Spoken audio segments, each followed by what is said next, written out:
কোরআনে কারীমে আল্লাহ রাব্বুল আলামিন বলেন, কুল সিরু ফিল আরদ, তোমরা জমিনে ভ্রমণ করো। ফানজুরু কাইফা কান, তখন তোমরা দেখতে পাবা আল্লাহ রাব্বুল আলামিনের অলৌকিক সব কুদরতি ইলাহি কারবার।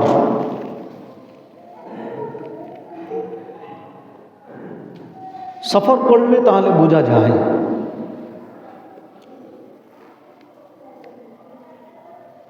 মক্কা মদিনার সফর আমি মনে করি সবচেয়ে উত্তম সফর। সবচেয়ে এই আজে বাজে আমেরিকা, লন্ডন, ফ্রান্স, কক্সবাজার, এটা ওটা, এটা অযথা টাকা অপচয় না করে সফর যদি করতে হয় তাহলে মক্কা মদিনার সফর করেন। সফরও হবে, আপনার নিদর্শন দেখা হবে, সওয়াব হবে, সাথে সাথে গুনাহ মাফ হবে। বলে সুবহানাল্লাহ। তারপরে এদিকে ওদিকে সফর হয়। কোরআনে কারীম আল্লাহ রাব্বুল আলামিন বলেন, কুল ওয়া কুল জাআল হক ওয়া যাহাকাল বাতিল, সত্য আসবে, মিথ্যা দূর হয়ে যাবে। ইন্নাল বাতিলা কানা যাহুকা, আর বাতিল সবসময় পদদলিত হবেই। মক্কা মদিনার জিয়ারত করেছি, সেটা তো আপনাদেরকে আমাকে জানাইতে হবে। এতদিন বই দিয়ে বলতাম, আর আজকে প্র্যাকটিক্যাল যা দেখে এসেছি সেটাই বলবো। আমি মক্কা শরীফে 22 জায়গায় আমি জিয়ারত করেছি। কত? মক্কা শরীফে ওখানে জিয়ারা বলে না জি স্যার, জিয়ারা। তো মদিনা ট্রাভেল অ্যান্ড হজ কাফিলা যে জিয়ারতগুলো করাইছে, সে 22 জায়গায় মক্কা শরীফে জিয়ারত করেছি এবং মদিনা শরীফে 15 জায়গায় জিয়ারত করেছি। মদিনা শরীফে 15 জায়গায় জিয়ারত করেছি। নাম্বার 1 এক জায়গা হচ্ছে পবিত্র বাইতুল্লাহ শরীফ বা কাবা শরীফ, এটা তো কমন। কাবা শরীফ লক্ষ লক্ষ, প্রায় 200 কান্ট্রির লোক থাকে এক টাইম। কত? 200 দেশের লোক, 200 রকমের ভাষা। তাফসীরে পড়েছি যে আল্লাহ রাব্বুল আলামিন আদম আলাইহিস সালাতু ওয়াস সালামকে 7 লক্ষ ভাষা শেখাইছিলেন। কত? আর ওখানে আমি যাই দেখি এরকম এরকম এত ভাষা। তো খানায় কাবা জরাজীর্ণ অবস্থায় ছিল। ইব্রাহিম আলাইহিস সালাতু ওয়াস সালামের অবদান রয়েছে। সত্য আসবে, মিথ্যা যাবে, আর মিথ্যা যাওয়ারই কথা। সত্য সত্য আসে, মিথ্যা মিথ্যা আসে। একটা মিথ্যাকে সত্য করার জন্য 99টা মিথ্যা কথা বলতে হবে, ঠিক না? কিন্তু সত্য সত্য আছে। খানায় কাবা, ওখানে আমি খালি ইব্রাহিম আলাইহিস সালাতু ওয়াস সালামকে স্মরণ করতেছিলাম। কাবা শরীফ কি সুন্দর পরিবেশ, চলার পরিবেশ সব আরামে। ইব্রাহিম আলাইহিস সালাতু ওয়াস সালাম রাজমিস্ত্রি হয়ে খানায় কাবা তৈরি করেছে। লেবার হিসাবে ওনারও সন্তান, উনি পয়গম্বর ইসমাইল আলাইহিস সালাতু ওয়াস সালাম যোগান দিয়েছে। ভাড়ার যদি লাগে, উপরে চলে গেলে ভাড়ার প্রয়োজন হয়, কিন্তু কুদরতে ইলাহি কারবার।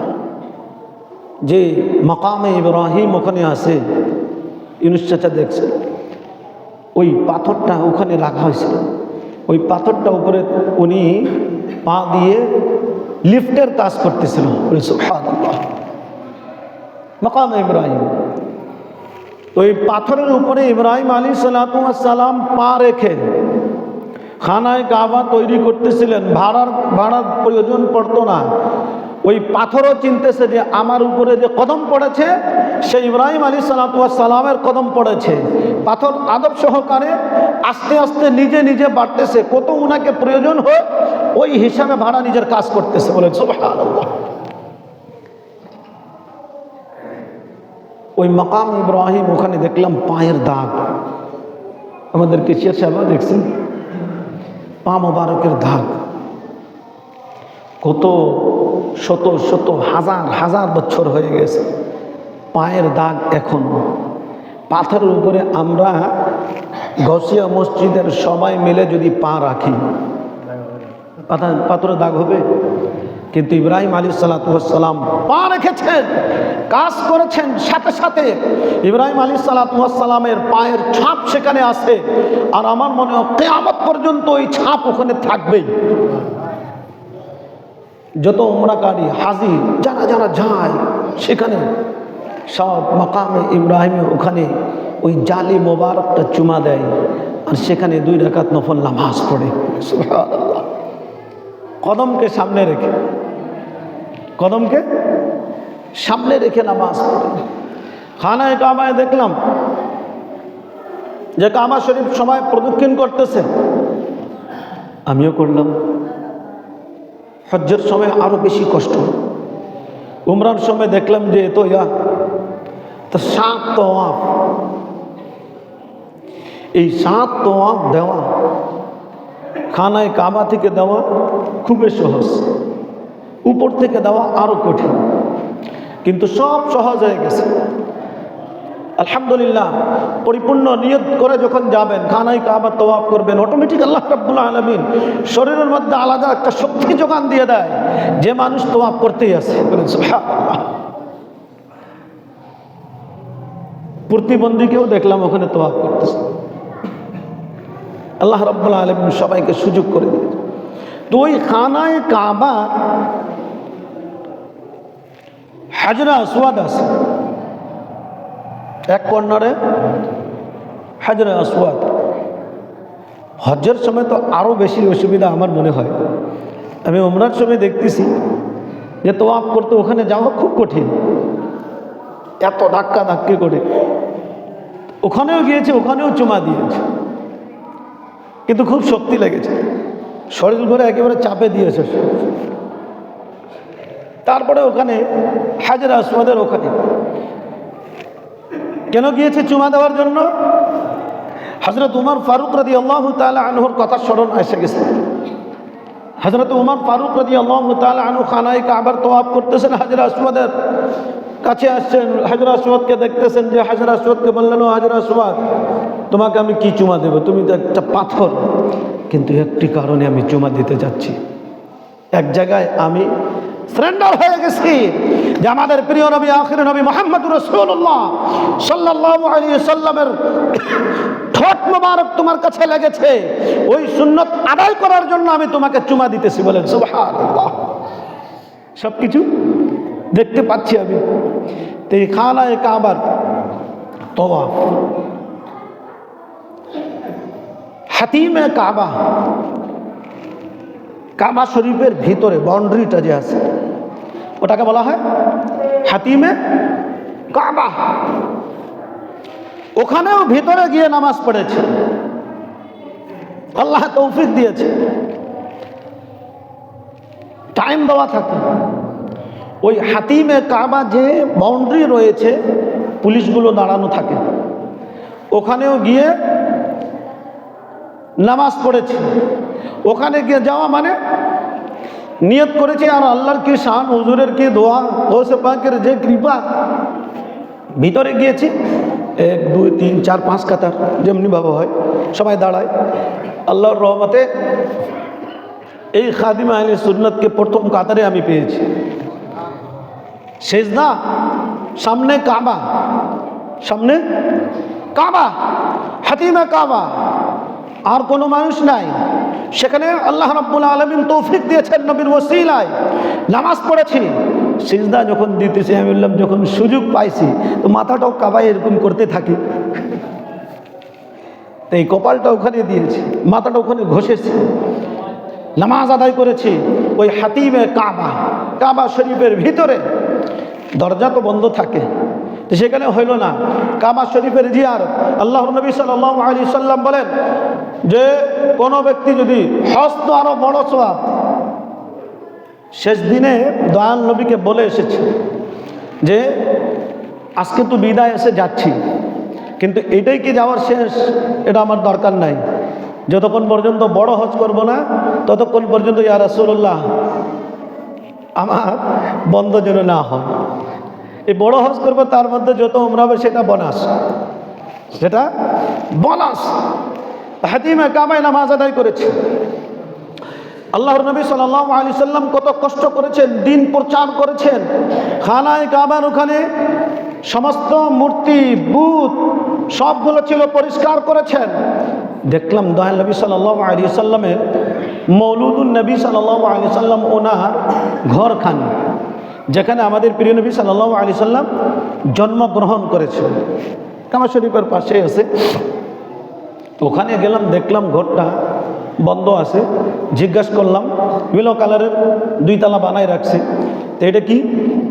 ওদের একটা শাইখকে আমি জিজ্ঞাসা করলাম যে এটা কি? মাউলুদুন নবী সাল্লাল্লাহু আলাইহি ওয়াসাল্লাম বাইতুল নবীর এটা জন্মস্থান। তা আমি বন্ধ কেন? না বন্ধ থাকে, লাইব্রেরি, ওটাকে লাইব্রেরি বানিয়ে দেওয়া হয়েছে।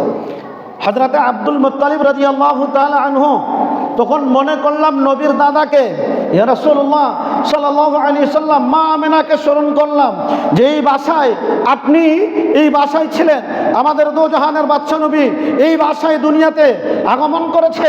যখন আগমন করেছে আব্দুল মুত্তালিব রাদিয়াল্লাহু তাআলা আনহু খানায়ে কাবা তওয়াফরত অবস্থায় ছিলেন, খানায়ে কাবার ওখানে বসে আছেন, ওখানে তওয়াফরত অবস্থায় আছেন, খানায়ে কাবাকে দেখতেছেন। প্রিয় নবী সাল্লাল্লাহু আলাইহি সাল্লামের মৌলুদুন নবী, নবীর আগমন এখন ঘটবে, বিদায় যখন নবী আগমন করবে, হযরতে আব্দুল মুত্তালিব রাদিয়াল্লাহু তাআলা আনহু দেখতেছেন খানায়ে কাবা পাথরের আছে, অনেক উঁচু আছে, অনেক মজবুত বানানো আছে।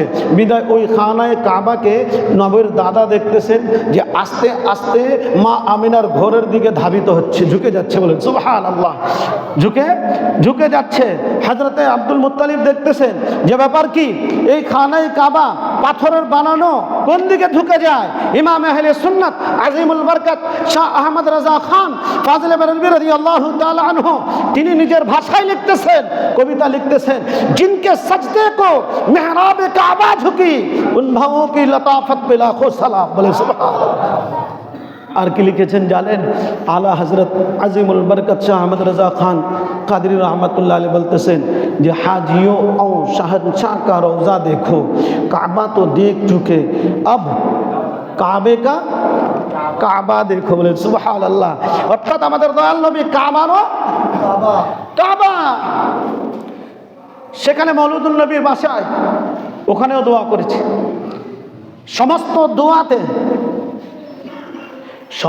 দোয়াতে বিশেষ করে আমার মুসল্লিদের জন্য, আমার এলাকার জন্য, আমার যে বন্ধু বান্ধব, আমার আত্মীয় স্বজন, সমস্ত দোয়াতে তাদের নাম আলহামদুলিল্লাহ তাদের জন্য বিশেষ বিশেষ দোয়া করেছি। এখানে সবাই বলেছেন দোয়া করার জন্য, আমার গৌসিয়া মসজিদের নাম উল্লেখ করে আমি দোয়া করেছি। গৌসিয়া মসজিদের ইসলামিক জ্ঞান সেটা প্রচার করেছে, ইসলামিক জ্ঞান বিডি আলহামদুলিল্লাহ সেটা প্রচার করেছে। ওই আমাদের আল মদিনা ট্রাভেলস, যে মদিনা ট্রাভেলস অ্যান্ড হজ কাফিলার যে মুআল্লিম পরিচালক ছিল আমার প্রিয় বন্ধু শেখ আল্লামা মুহিবুল্লাহ সিদ্দিকী আল ইয়ামানি, ওর নিজের আইডি দিয়ে ছাড়তো এই ইসলামিক জ্ঞান, নিজের আইডি দিয়ে সেটা প্রচার করত। এগুলা মানে ছাড়ার একটাই উদ্দেশ্য ছিল, আমি অনেক কিছু যা কিছু এখানে মানে অবলোকন করেছিলাম, এগুলো অনুভব করছিলাম, ওখানে আমি প্র্যাকটিক্যাল পাই কিনা দেখি। কারণ ওখানে আসে এখানে বলবে ওখানে নাই, মক্কা মদিনায় সব আছে। दिल के आईने में है तस्वीर यार, दिल के आईने में है तस्वीर यार, जब जरा गर्दन झुकाए देख ले ওই দেখার জন্য চোখ বানাইতে হবে, দেখার জন্য চোখ বানাইতে হবে। আর দেখার জন্য চোখ বানানোর সুরমা পাওয়া যায়, ওই সুরমা বেরেলি শরীফে পাওয়া যায়। বলে সুবহানাল্লাহ, ওই সুরমা বেরেলি শরীফে পাওয়া যায়। আলহামদুলিল্লাহ। তাহলে মহব্বতের দৃষ্টিতে যখন দেখবেন সব, কিন্তু ওখানে দেখবেন হাজী সাহেবও বলবে যে ওখানে শুধু ফরজ নামাজ হয়, হ্যাঁ না, শুধু ফরজ নামাজ। আচ্ছা, আমরা এটাই বলি যে জোহরের নামাজ কয় রাকাত আছে না? যে কোনো বই ঘাটেন, যে কোনো বই, যে বাতিল বলেন, হকপন্থীর বলেন, সুন্নি জামাতের বলেন, কোন জামাতের বলেন, যে কোনো একটা বই ঘাটবেন, ওই বইয়ে জোহরের নামাজ কয় রাকাত পাওয়া যাবে? 12 রাকাত। 12 রাকাত না হলে 10 রাকাত, এটাই তো।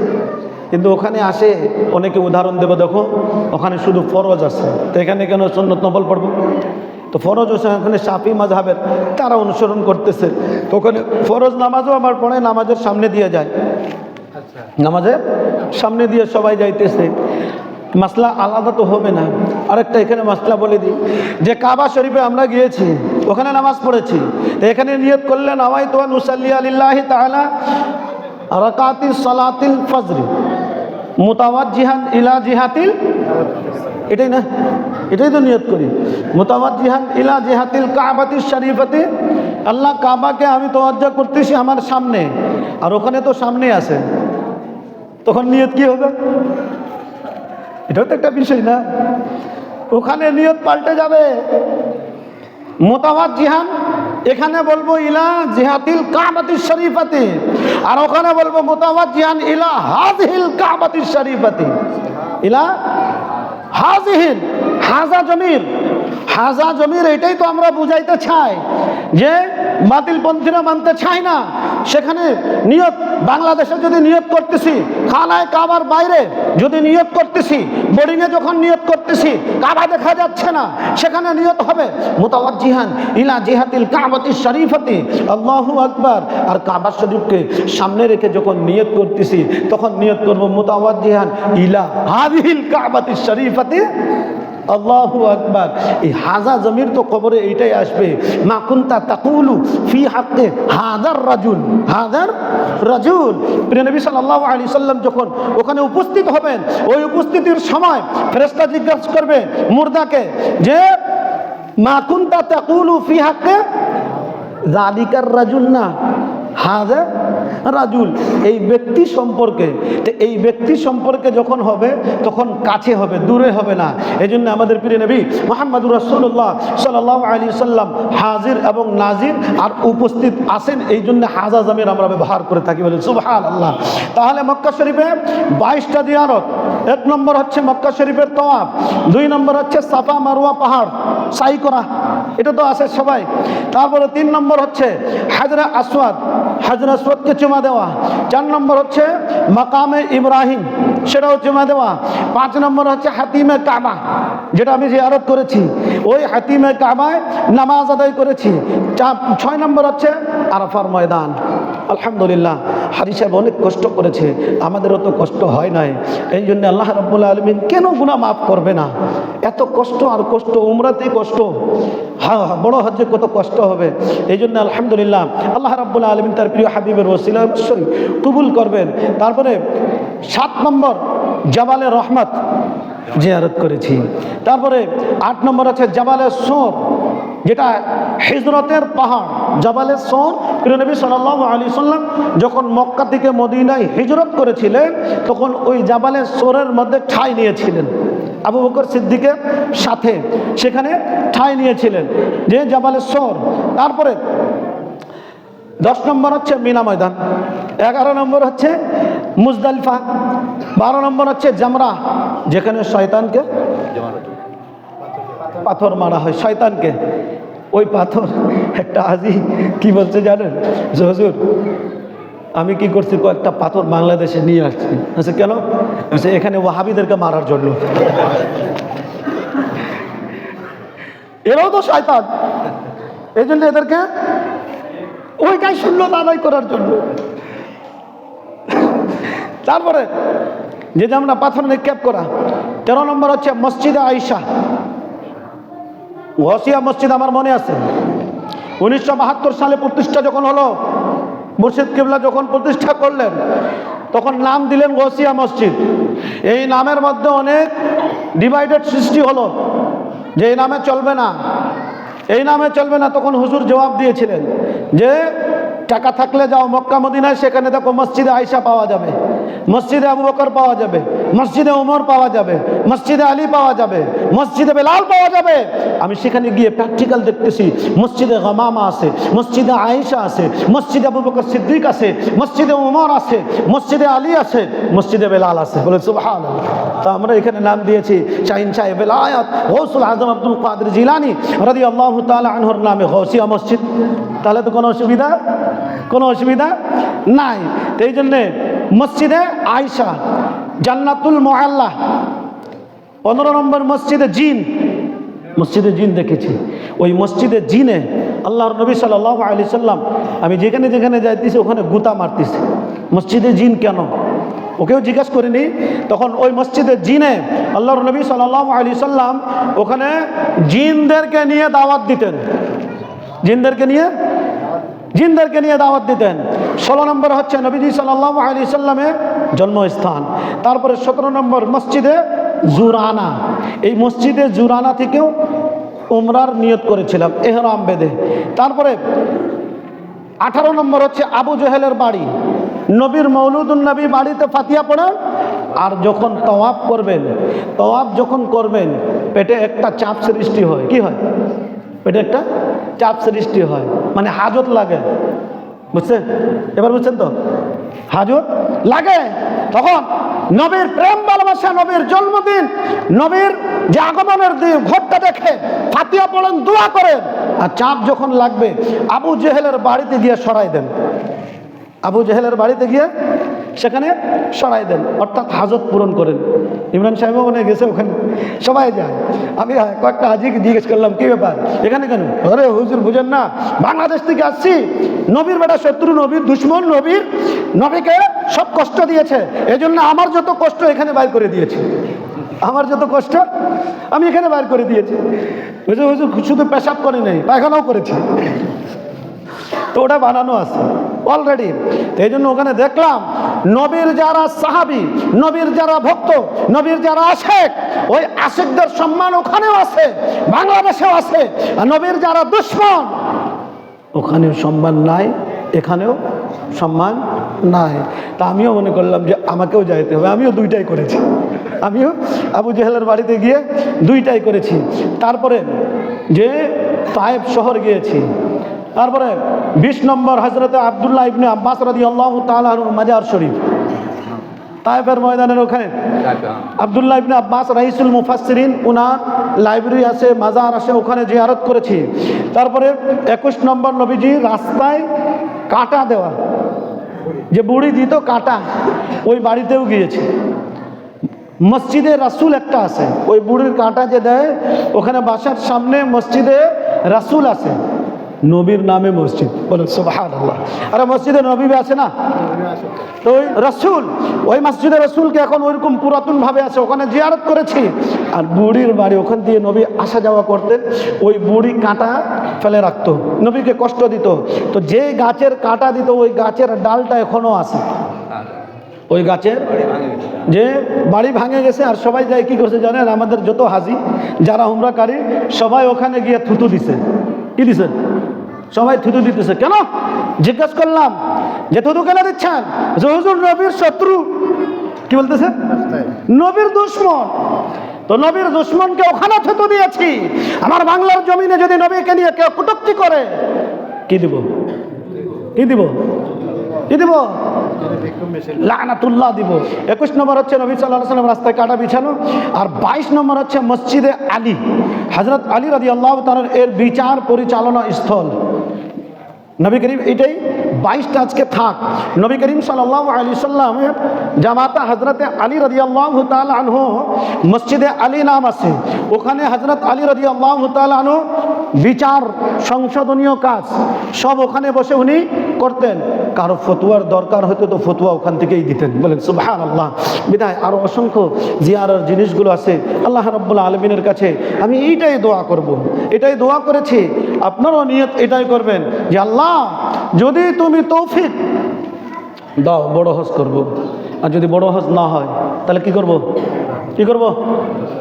উমরা করব। ওটাও যদি না হয় তাহলে এখানে নিয়ত করব, ইবাদত করব, নামাজ পড়ব, নবীর সাথে প্রেম ভালোবাসা করব।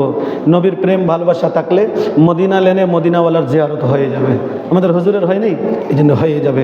আল্লাহ রাব্বুল আলামিন আমাদের সকলকে সহি শুদ্ধভাবে জীবন যাপন করার তৌফিক দান করুন, আমিন। আসসালামু আলাইকুম ওয়া রাহমাতুল্লাহি ওয়া বারাকাতুহু।